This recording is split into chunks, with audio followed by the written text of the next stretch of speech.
So all in all, activating the diamond eye chakra, you want to allow this to take you into the depths of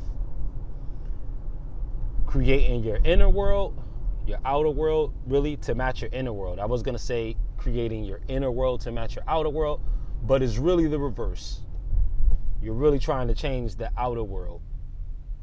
And I know that sounds probably counterintuitive based on the way we understand the workings of the third eye, because with the third eye, you got to change the internal using a whole different landscape, a whole different backdrop.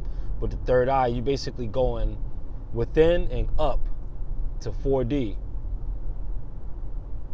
because that's a 4D concept. The third eye is more like that.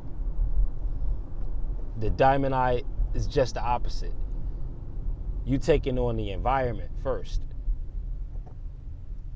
That's important to note. So you want to let the diamond eye take you under by taking you through, taking you forward. So it's gonna provide those kind of benefits for you, that you'll be a person that has a grand level of discernment. You'll be able to read a room, read an environment. You'll be so in tune to your surroundings, almost even hyper attuned. Not as attuned as a beast of prey, but really on point. They're not missing anything, even if it looks like you're not paying attention to it. This is a diamond eye side effect of diamond eye activation. Also, you can find yourself knowing what somebody gonna say before they say it, picking up on patterns real easy. It's diamond eye chakra work. That's the diamond eye. Because all it is really is just assimilating information. And your ability to assimilate it, that's going to be corresponded with the diamond. Like, okay, you can reflect every color. So you can handle everything that comes your way. But not just on an emotional level, you're really taking your time and you're really like grasping it. That's a diamond eye thing. And of course, all of this is the act of the will with study and training. You put in the work in, but these are the areas that get affected by that part of the discipline.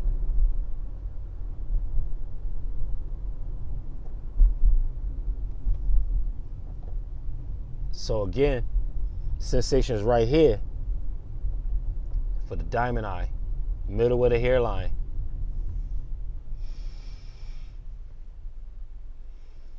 Breathe in and out through the nose as slowly as you can. If you have a cold, allergies, or are stuffy in the nostril region, you can still breathe in and out through the mouth. The nose, though, it's going from here to here, so it's connecting, and just breathing through the nostrils is enough to affect those two energy centers. Well, really three. Third eye, diamond, and crown. The crown, that's what the diamond eye is, like the capstone of the crown is the center of the crown. That's what the diamond is. You got a diamond eye, so it's a capstone. So you got the crown. This is your crown chakra. All the information is coming in through the crown. But then you have the diamond eye that leads the crown. Sometimes, depending on what culture you're coming out of, a culture would be defined by not just the whole crown itself, but particularly the front of the crown, right in the middle, where the diamond eye will otherwise be located. This was to identify you. It was an identifier. Like there was different levels of royalty. And this was more of a galactic concept though than earthly. So they had to like style it up, give it a Star Trek, Star Wars framework to work with. So yeah, the DiamondEye is definitely magical. It's definitely something worth holding on to. It's one of those things where we say you got something at the forefront of your mind. It's not literally at the front of your brain, but it's like if you could rattle something off, it's like, man, that was right off the top of the head. Yeah, it was right off the top of the head, but not just any place off the top of the head, what they call freestyling. I'm coming off the top of the head, man, they go off the top of the head. It was flowing, freestyling from right here, from the middle of the hairline.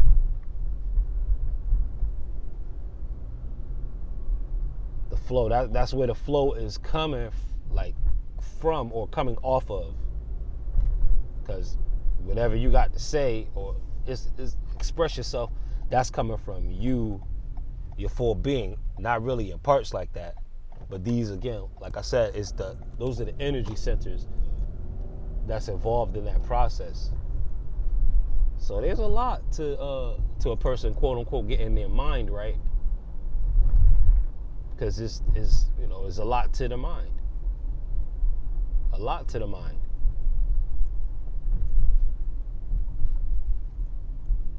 Yep. Just like Falcon's Eye, Dragon's Eye, and all those other kind of eyes that's out there, they'll try to sell it on the shop. They'll try to steal your DiamondEye and sell it. Don't expose your DiamondEye.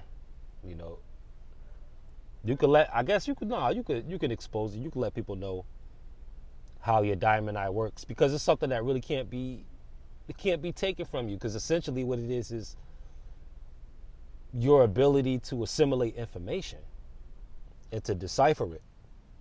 Because remember, like I said in the last video, the DiamondEye sorts through, it's going to sort through stuff.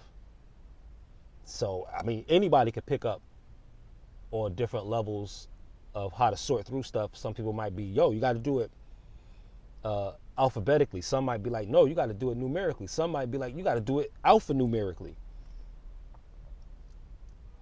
All of this is gonna, that has a bearing on your DiamondEye. But essentially, where the bulk of this is gonna come from, the actual operation of it, that's gonna come from the operator, the person with the crown. Is gonna be you. Nobody can think for you, even if they think they can. They really can't. They can't think for you. People who try to think for you, whether they know it or not, they trying to take your DiamondEye.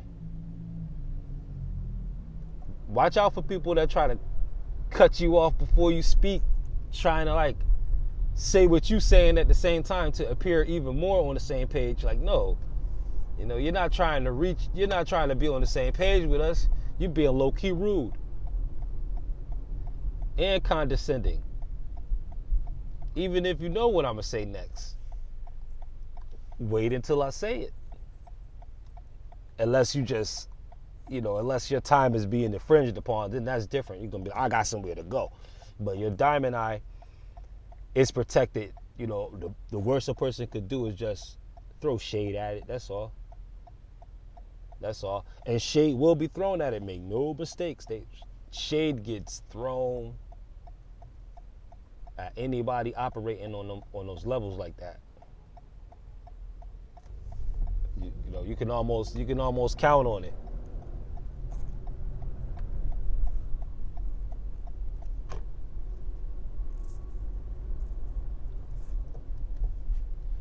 We need this DiamondEye though, for real.